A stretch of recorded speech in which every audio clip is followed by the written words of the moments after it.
Many global policy discussions rest on a specific assumption that enacting progressive laws and securing economic parity will naturally eliminate domestic abuse. For decades, the Nordic welfare states, Denmark, Finland, Sweden, and Norway, have been the primary testing grounds for this theory, consistently leading the world in gender equality indices. This chart highlights a data anomaly known as the Nordic Paradox.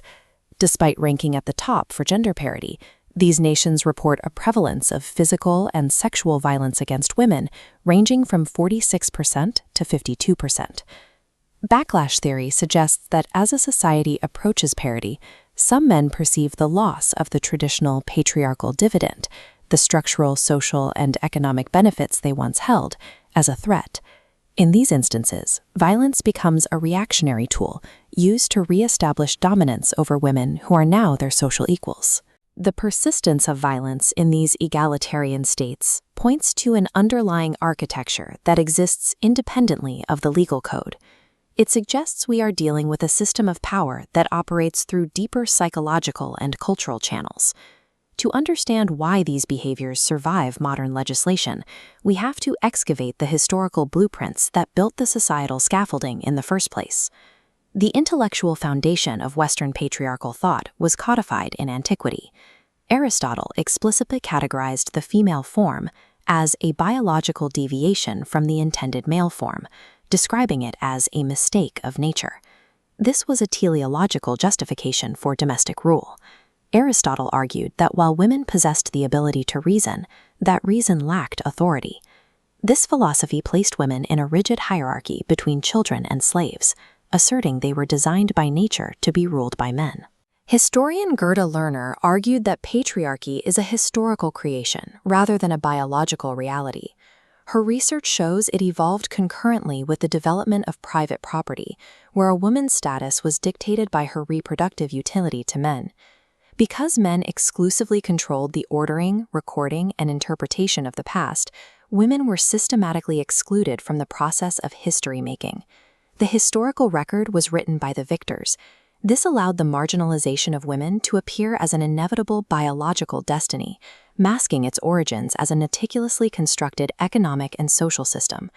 Mass media and cinematic tropes carry these historical views forward through the voyeuristic male gaze. Film language frequently reduces female characters to passive objects, framing them as items to be visually and psychologically consumed by the audience.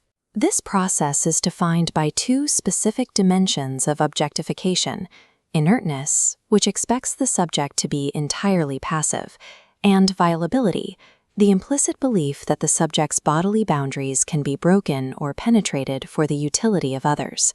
Neurological studies reveal that when viewing objectified women, the brain processes these images identically to inanimate objects. This perceptual shift strips the subject of moral patiency. Observers perceive the victim as having a reduced capacity for feeling pain, as empathy centers dim to black. Objectification acts as the cognitive prerequisite for violence. It neutralizes the instinct of bystanders to intervene and provides the psychological license for an abuser to commit harm without the interference of empathy. Clinical research identifies a psychological profile in abusers characterized by collective narcissism, an emotional investment in idealized male supremacy, and a state of violated entitlement. The modern digital manosphere acts as a pathology incubator. These online communities propagate a unified ideology of male dominance. This is fueled by the red pill ideology, which frames basic female autonomy and gender equality as a direct attack on male birthrights.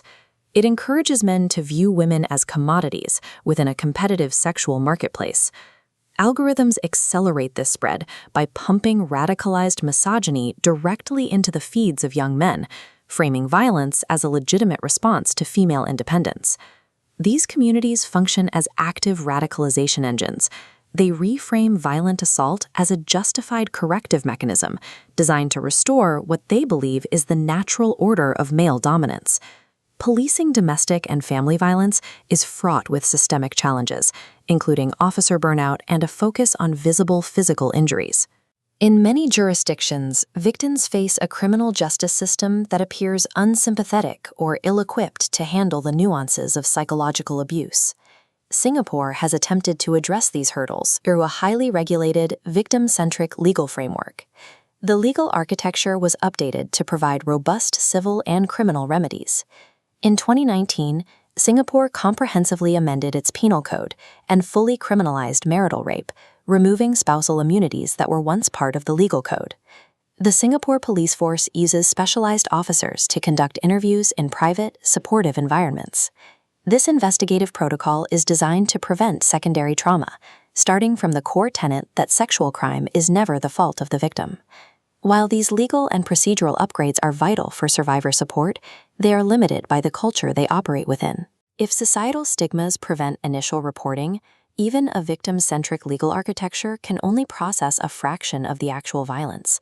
Cultural bottlenecks remain. In many East Asian contexts, the prioritization of family face and community harmony creates a barrier to reporting. Seeking formal intervention is often viewed as a betrayal of marital obligations, trapping victims in silence to protect the family's social standing. The lesson of the Nordic Paradox remains relevant. Legal equality on paper does not translate into physical safety in the home if the underlying culture continues to normalize.